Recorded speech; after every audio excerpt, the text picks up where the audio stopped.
Welcome to எம்லட்சுமி maths. இன்றைக்கி நம்ம பார்க்க போகிறது இன்ஜினியரிங் மேத்தமெட்டிக்ஸில் டிசைன் ஆஃப் எக்ஸ்பெரிமெண்ட்ஸ்ன்ற சாப்டர்லேருந்து 2 ஸ்கொயர் ஃபேக்டோரியல் டிசைன். இது எதுலேருந்து வந்ததுன்னா 2 ஃபேக்டோரியல் டிசைன். 2 ஃபேக்டோரியல் டிசைன்றது என்னென்னா, it is an experimental structure use to study the effect of different factors. ஒரு ப்ராசஸை அஃபெக்ட் பண்ணுற டிஃப்ரெண்ட் டைப்ஸ் ஆஃப் ஃபேக்டரை பற்றி ஸ்டடி பண்ணுறது தான் 2K factorial design. Where each factor is tested at exactly 2 level. ஒன்று high or low or positive or நெகட்டிவ்ன்றதை வச்சு மட்டும்தான் டெஸ்ட் பண்ண போகிறோம். இதில் 2 ஸ்கொயருன்றது is the simplest form of 2 2 square, அதாவது 4. கரெக்டாக? So for 2 square factor design the main effect வந்து ஏபி. இந்த ரெண்டு தான் மெயின் எஃபெக்ட். அதுக்கப்புறம் அந்த இன்ட்ராக்ஷன் இஸ் ஏபி. இது ரெண்டுத்தோட இன்ட்ராக்ஷனால் வர்றது ஏபி. இது 2/2னா 4 டேர்ம் வரணும். இங்கே பாருங்கள் 4 டேர்ம்.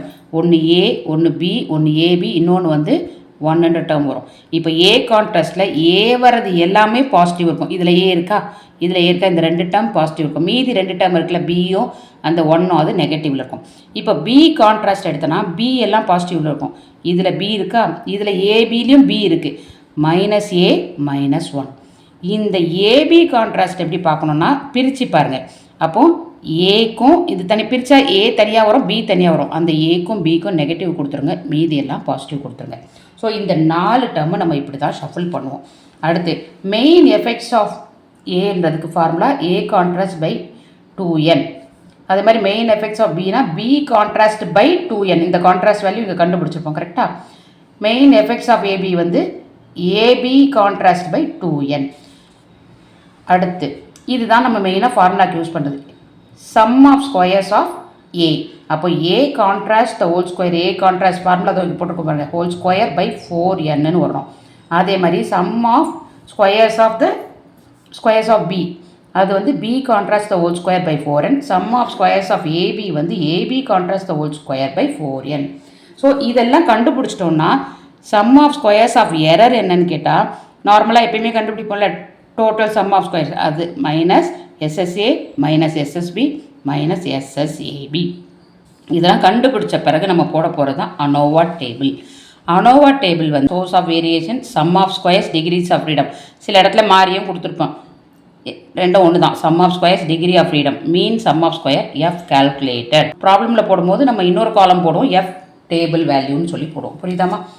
இப்போது சோர்ஸ் ஆஃப் வேரியேஷன் நம்ம ஏ இருக்குது, பி இருக்குது, இன்ட்ராக்ஷன் ஏபி இருக்குது. எப்பயும் போல் எரர் வந்துடணும். Sum of squares of A, இங்கே sum of squares of B, இங்கே sum of squares of AB.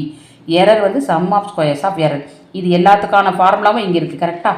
இங்கே பாருங்கள், SSA SSB SSAB SSC, இந்த 4மே அதில் இருக்கும். அடுத்து டிகிரி ஆஃப் ஃப்ரீடம், இந்த 3த்துக்கும் ஒன்று தான். எரருக்கு மட்டும்தான் மாறும். இங்கே 1 1 1 தான். ஏக்கும் டிகிரி ஆஃப் ஃப்ரீடம் ஏக்கும் 1 தான், பிக்கும் 1 தான், ஏபிக்கும் 1 தான். ஆனால் எரர்னு வரும்போது 4 × n - 1. ஸோ இப்போ mean sum of square of A, அதாவது அது வந்து SSA டிவைடட் பை இந்த டிகிரி ஆஃப் ஃப்ரீடம் வரும், இது வந்து 1. அடுத்து mean sum of square of B வந்து SSB டிவைடட் பை இந்த degree of freedom 1. Mean sum of squares of AB வந்து SSAB by degree of freedom 1. புரியுதாமா? அதே மாதிரி MSE mean sum of squares of error வந்து SSE divided by 4 × n - 1. So இதுவரையும் முடிச்சிடுறீங்களா? அடுத்து தான் கேல்குலேட்டட் வேல்யூ ஆஃப் எஃப் கண்டுபிடிக்கணும். கேல்குலேட்டட் வேல்யூ ஆஃப் எஃப் எப்படி கண்டுபிடிக்கணும்னா, எல்லாத்தையும் எரர் கூட தான் லிங்க் பண்ணணும். ஏவியும் எரர் கூட லிங்க் பண்ணணும், பியும் எரர் கூட லிங்க் பண்ணணும், ஏபியும் எரர் கூட லிங்க் பண்ணணும். லிங்க் பண்ணும்போது நமக்கு 2 காம்பினேஷன் வரும். அதாவது இப்போ ஃபஸ்ட்டும் லாஸ்ட்டும் லிங்க் பண்ணுறேன்னு வச்சுக்கோங்க, எரர் கூட. இந்த ஃபஸ்ட் இதை MSA பை MSEன்னு வரலாம், இல்லை MSE பை MSAன்னு வரலாம். அது எப்படின்னா, எது பெருசாக இருக்கோ, எந்த வேல்யூ MSAவா இல்லை MSEயா, எந்த வேல்யூ பெருசாக இருக்குதோ அது நியூமரேட்டரில் வரும், இன்னொன்று டினாமினேட்டரில் வரும். ஆக மொத்தம் இந்த 2 பாசிபிள் சாய்ஸஸ் இருக்குது. இதே மாதிரி MSBக்கும் எரர் இருக்கும்.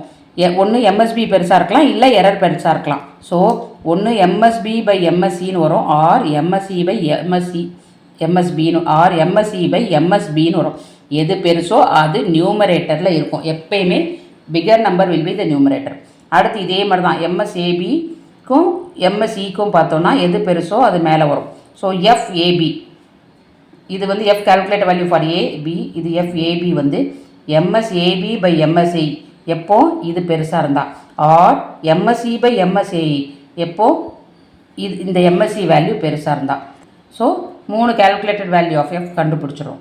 புரியுதாம்மா? தேங்க்யூ.